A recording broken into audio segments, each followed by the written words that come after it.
Let's talk about how California drained the ninth largest lake in America and how this guy made a fortune off it.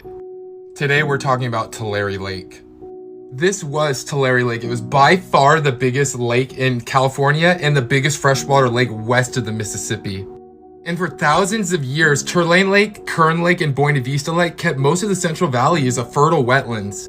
Because of this area was extremely biodiverse and home to one of the biggest Native American tribes in North America, the Yukut tribe. This tribe was amazing at farming and building, and they took care of the land. The Yokut people lived along the shores of Tulare Lake for at least 2,000 years.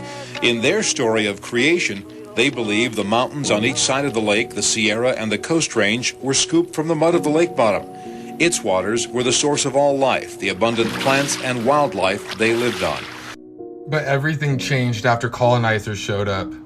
In the 1800s, American settlers started moving west. They saw huge potential to farm California, so they started draining the lake and building dams and diverting all the river's water for their farms. And they did it fast.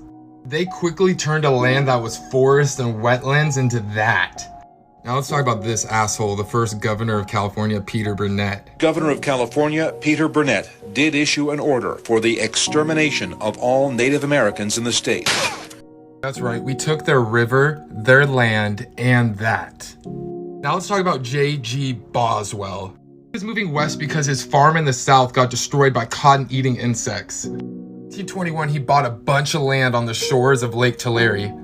By the 1920s, the lake was already really low, but he saw the potential in turning the rest of it into a farm. This man didn't just want a normal farm, he wanted an empire. He and his family quickly started bribing government officials. Number one thing they wanted was well-placed dams to help drain the rivers that help fill that lake, instead diverting that river water into irrigation canals.